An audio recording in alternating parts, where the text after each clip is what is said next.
lying in my bedroom in the dark and listening to Pink Floyd.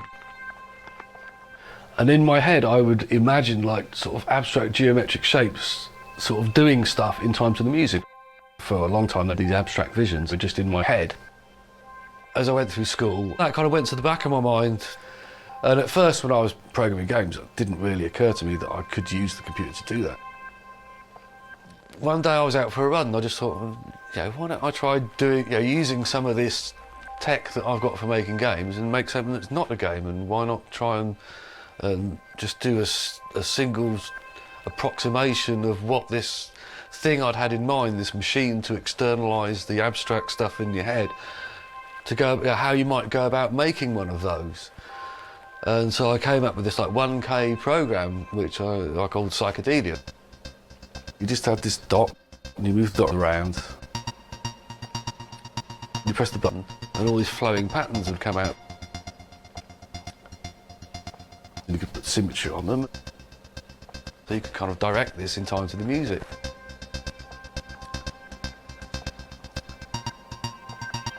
It was lovely. And it blew my mind just how cool this was to play with. And I got my mates there and I said, you've got to try this. And sat them down and put on the Floyd and gave them the joystick, said, just do this. And people really enjoyed it.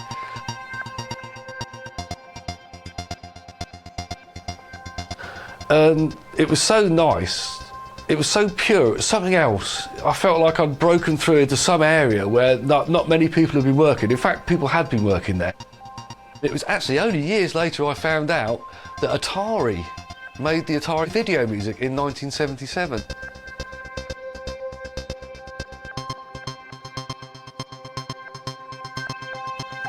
When I did find other people doing it, I kind of felt validated, really. I felt there is something here that's worth looking at. There is something that's perhaps worth moving forward and looking at in a bit more detail.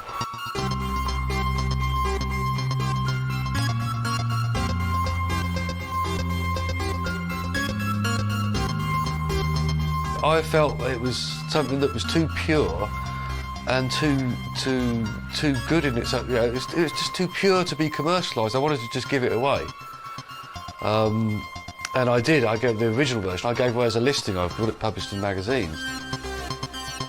There was a hex listing. You put this thing in. Eventually, we thought, OK, we will do a version for sale. An extended version, which we sold. It wasn't very expensive. We released it and the reviews were very much polarised. It was probably one of the most divisive things I've ever done, because you had like some people, well, obviously they'd been waiting for something like this to come along, and there was a few reviewers who were really just like got it straight away. There's this one guy who said in a review was something like, I find mere words too cumbersome to describe the brilliance of this concept, or something like that. I'm thinking, well, that's the best review I've ever had, and probably the best review I'm ever likely to get. And then for the same programme, somebody else was saying, what absolute load of rubbish, what the hell does Minter think he's doing? So, but I knew I was onto something.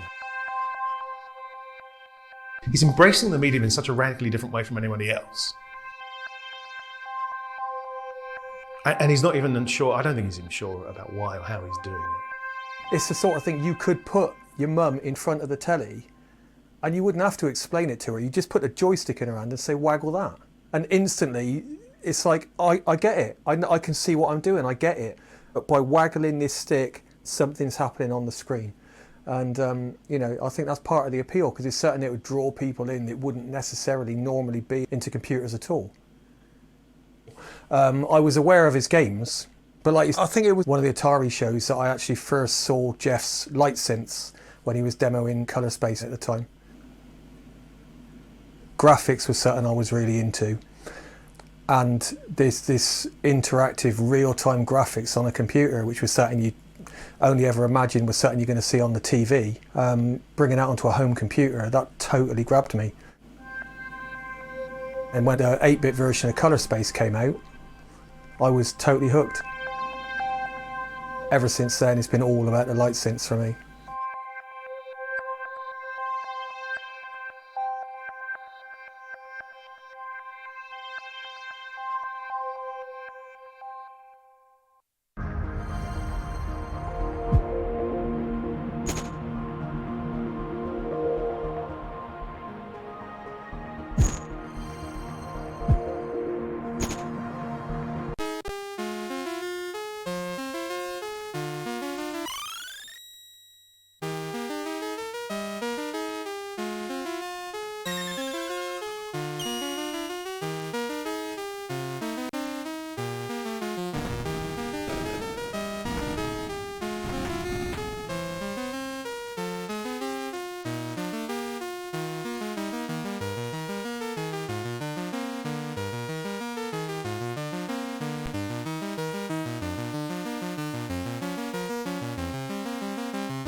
It's really interesting because you look at his work, it starts with knockoffs of other games, but with things that he's adding himself. You can see that he's going, how can I even do this?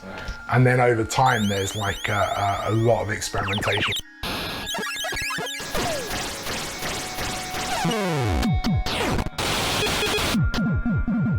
I developed quite an interest in just trying to do stuff that was a bit different than the arcade style stuff that people do. I think, oh, we've got these machines, you can do anything with them if you want. Why not try out some new ways of doing things? And sometimes I went a bit too far.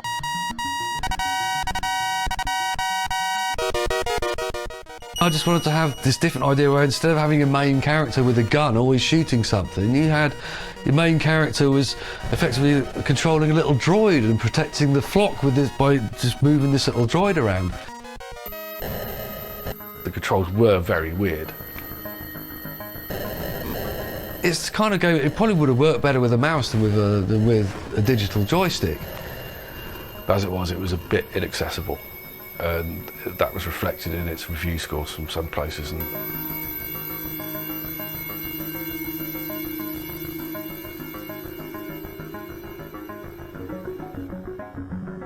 the guy who did the review for Zap magazine is a guy who previously had sent me a very nice letter saying how much he enjoyed, I think it was Anticipital, and that part of the reason he got the job at Zap was because he'd shown people his skills on Anticipital. And so I thought it was tremendously disloyal for this guy to immediately join up with them and then pan my bloody game. I think the thing that Jeff didn't understand was I didn't like half of his games, but the half I did like, I loved. And it wasn't anything about him. For me, the opportunity on Zap was just a sort of conduit to play some more stuff and share opinions. So of course, one of the first games we review is a Jeff game. So I'm like, yes! Get to see a Jeff game before it's released or whatever, I can't remember what it was. I was really excited about that. I just didn't get on with it at all. It was all just experimentation. It wasn't done out of bloody mindedness. One of the things I did like in Mumble On was the grid that you could move around to play the levels in different orders. It was just like, let's see what happens. Does this work? I think it works. Maybe, people don't agree with me, but at least I tried. There's more than one magazine that didn't like it. The failing was, because this is all sort of new ground doing all these reviews in this way, critiquing was not, at the time, was just pretty much an opinion. It wasn't a proper critique of what did work, what didn't work, why it probably didn't work. Here's my ideas about why I don't think it worked.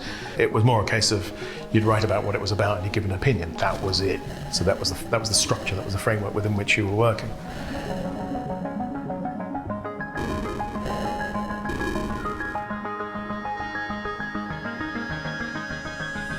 I was being a bit precious about my design when it came down to it. The criticism was fair play. It was not my most accessible thing.